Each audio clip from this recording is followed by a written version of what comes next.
from Paul's first letter to Timothy. Words he said to his young colleague, but he also speaks to us. Hear the word of God. As for those who in the present age are rich, command them not to be haughty or set their hopes on the uncertainty of riches. There's a sermon, but we won't go there today. But rather, set your mind on God, who richly provides us with everything for our enjoyment. They are to do good, to be rich in good works, generous and ready to share, thus storing up for themselves the treasure of a good foundation for the future, so that they may take hold of the life that really is life. The word of the Lord. Thanks be to God. Pray with me. O Lord, may the words of my mouth and the meditations of all of our hearts be acceptable in your sight. You are our rock and our Redeemer. Amen. So back in January, on a Friday night, Kathy was off at a writer's retreat, and I found myself in a movie theater in Oceanside, sitting by myself, watching Resident Evil, the final chapter. Now, this is not because I am a huge fan of zombie apocalypse movies, as many as those as there are.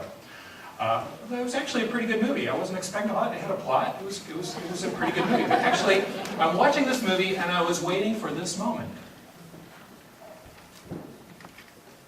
In the final credits, post-production, first assistant editor, Amy K.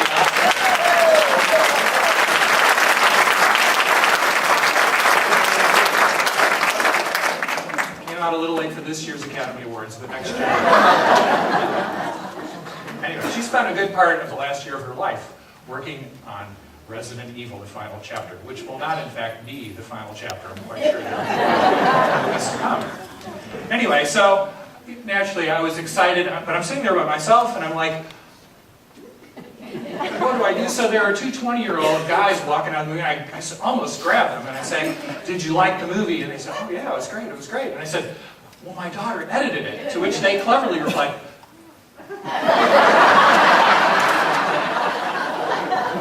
that's okay. I celebrated just fine by myself. It was a great one. So thank you for this moment of parental pride. I appreciate that, because I didn't get it then. But the real question I want to ask you, though, is why are there so many zombie movies out there? Why are there so many zombie movies? I mean, there are like 6 or 7 Resident Evil movies. There, I Am Legend. A couple years ago, World War Z. Since 2010, there has been a hugely successful television show, The Walking Dead. Huge. So much so that they've just come out with a new zombie TV show, the Santa Clarita Diet. We're not even going to get into the details of what that's about. But it stars Drew Barrymore. I don't know how you go from E.T. to zombie movie, but you apparently can. Anyway, why are there so many zombie movies? Why?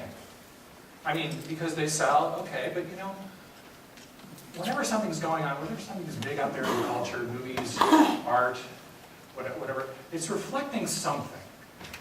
It's reflecting something that's going on inside of people. I mean, is it fear, the world spinning out of control? Could be. But I think there's something internal about this fixation, I think, with so many zombie movies. And zombies, of course, for those of you who haven't seen Resident Evil, they're the living dead. They're people who have died, and yet they're still biologically alive. And they're seeking other people to do the same thing to.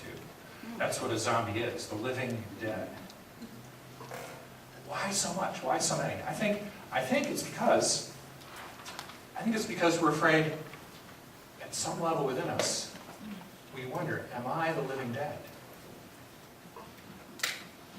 Am I walking around, moving, but my eyes are lifeless? Am I actually choosing to be the person I want to be, the things I want to do, or am I just sort of reacting to external stimuli? Could it be that I'm something like a zombie? That I'm like the living dead?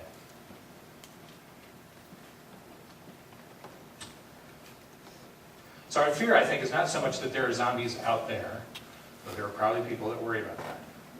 But I think the real fear is there a zombie in here?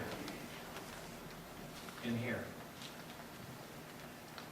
And what happens if at the end of my days, I look back and I think, I never really lived? That's why I think there are so many zombie movies out there. Paul tells Timothy, in a really interesting phrase, a great phrase, take hold of the life that really is life. Take hold of the life that really is life, which suggests there are ways to live out there that really are not all that alive. You know, we have all the information we could ever want at the tip of our fingers now, but it's so easy to get overwhelmed by information. To think, oh, I have to have more, I have to learn more. You know, we are so in touch with people now, with technology. We can be in touch with people we haven't seen in years, people that have around the world. And yet we're so in touch. Sometimes are we really engaged and involved with other people? Or could I go through my life and realize that I really wasn't paying attention? I really wasn't paying attention to what's going on with the people closest to me, to what's going on within me. Could I get to the end of my days and think, you know, all the things that I did, nothing really made any difference at all?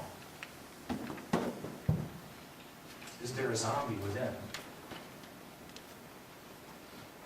Now it's interesting that the people in zombie movies, you know, the living ones who the zombies are chasing to turn them into zombies, those people are really alive. Why are they alive?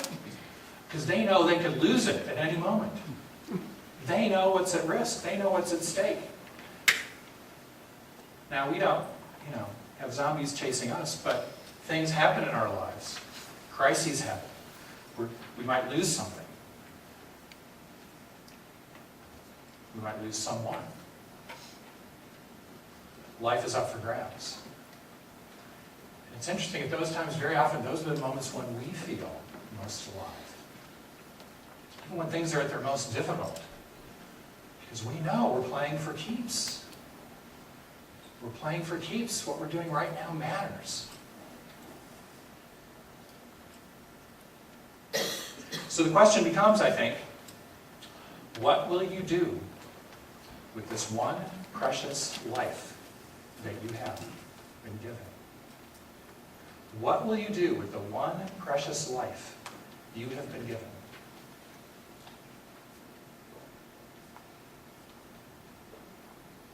Paul says, take hold of the life that really is life. And so you ask Paul, what's that life? He would say, well, that's the life you find in Jesus. He'd say, that's the life you find when you know, did you know everything's given to us for our enjoyment? Enjoy this life. This life is a gift. Jesus is always inviting people to parties. But it's also a life in which we're to make a difference. Be rich, he says. Riches don't it. Be rich in good works. Make your life count. Make your life matter. Two things really. Enjoy this life, but make it count. If you miss either one of those, you've missed something important. And if you missed them both, you've missed everything. Irenaeus, the early church father, said, the glory of God is a human being who's fully alive. And I think that's why people flocked to Jesus. It wasn't that he was right and he was going to make sure they didn't make any mistakes, and even that they would find a way to get to heaven. No. When you were close to Jesus, when you were in his presence, you felt alive. His life overflowed into yours. You were alive in a way you've never been alive before. So today, the question, what will you do with this one precious life you've been given? And the answer, take hold of the life that really is life. Pray with me.